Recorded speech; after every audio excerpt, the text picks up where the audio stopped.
बिस्मिल्लाहिर्रहमानिर्रहीम। अस्सलाम वालेकुम।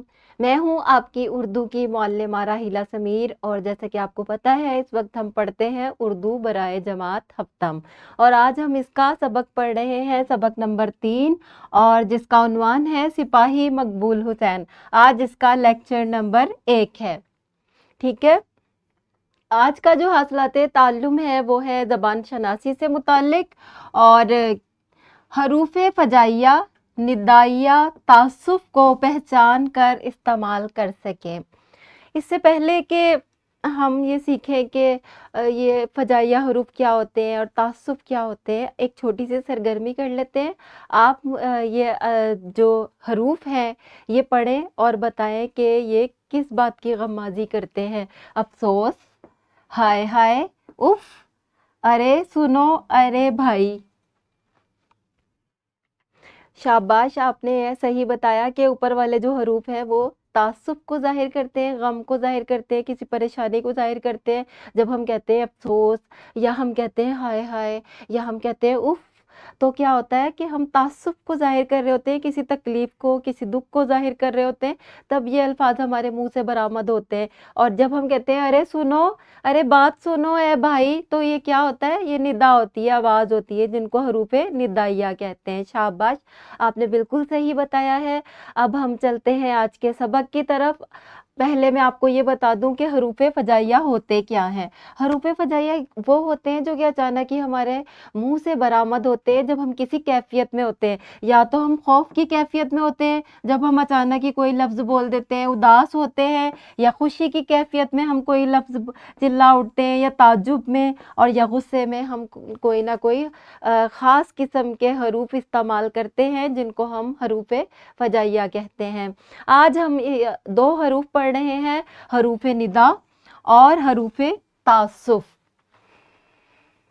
अब हम थोड़ी सी इसकी तारीफ देख लेते हैं, उसके बाद हम मिसालों से इसको समझेंगे कि ये है क्या। हरूफ निदाइया क्या है? जैसे कि आपको पता है निदाइया निदा से निकला है। निदा का मतलब होता है आवाज़ देना। ऐसे हरूफ जो पुकारने या मुखातिब करने के लिए इस्तेमाल किए जाते हैं, हरूफ निदा या निदाइया कहलाते हैं। जैसे ए साहिबों, या अल्लाह वगैरह। और इसी तरह हरूफ तासुफ को देख लेते हैं। रंज और अफसोस, दुख या गम के लिए इस्तेमाल किए जाते हैं। जैसे आह, अफसोस, हाय, हेफ, उफ, ओफो वगैरह। और आपको पता है तासुफ का मतलब भी अफसोस ही होता है, गम होता है।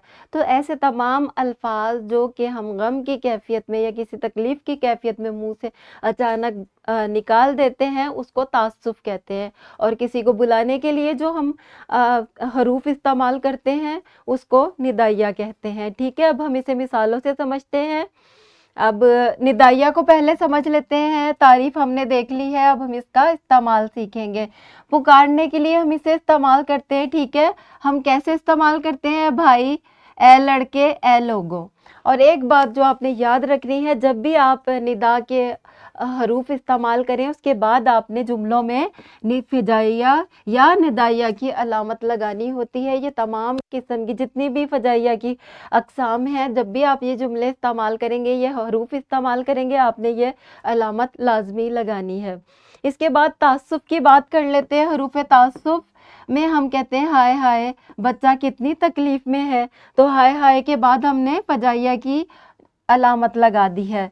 और यहाँ हम कह रहे हैं अफ़सोस, वो जवानी में चल बसा, तो अफ़सोस के बाद हमने फ़जाइया की अलामत लगा दी है। यहाँ पर उफ़, और ये अलामत नोट कर ले, मेरे सर में शदीद दर्द है। ये तमाम हरूफ हाय हाय, अफ़सोस, हरूफ किस बात की गम्माज़ी करते हैं? हरूफ तासुफ की। यहाँ तक आपको समझ में आ गई होगी। अब आपने एक सरगर्मी है जो कि हर बच्चे ने खुद से करनी है। ये आपकी किताब से ली गई है, आपकी मश्क में मौजूद है। ये आपने इन हरूफ निदा और हरूफ तासुफ को आपने इसमें अलहदा करना है और इन्हें जुमलों में इस्तेमाल करना है, और वो अलामत भी लगानी है फ़जाइया की, जो मैंने आपको सिखाई है। ठीक है, इसके बाद एक गरोही सरगर्मी है। आपने क्या करना है? आप तलबा जोड़ियों में तकसीम होकर हरूफ निदा اور حروف تعسف استعمال کرتے ہوئے جماعت میں مختصر مکالمہ کریں۔ مکالمے کا موضوع اپنی پسند کا لیا جا سکتا ہے، کسی بھی موضوع پر آپ بات کریں اور آپ نے حروف ندا اور حروف تعسف کو بھی استعمال کرنا ہے کس میں؟ اپنے جملوں میں، ٹھیک ہے۔ اب گھر کا کام آپ دیکھ لیں، آپ نے گھر کے کام میں یہ کرنا ہے، حروف تعسف اور حروف ندا کا استعمال کرتے ہوئے کوئی سے 6 جملے آپ نے لکھ کر لانے ہیں، ٹھیک ہے۔ یہ ایک ورک شیٹ ہے اور لیسن پلان ہے جو کہ اس ویڈیو کے ڈسکرپشن میں موجود ہے۔ آپ نے یہ ورک شیٹ پر جو بھی کام ہے یہ آپ نے کرنا ہے اور لیسن پلان سے استفادہ حاصل کیا جا سکتا ہے۔ ملتے ہیں اگلے لیکچر میں، تب تک کے لیے اللہ حافظ۔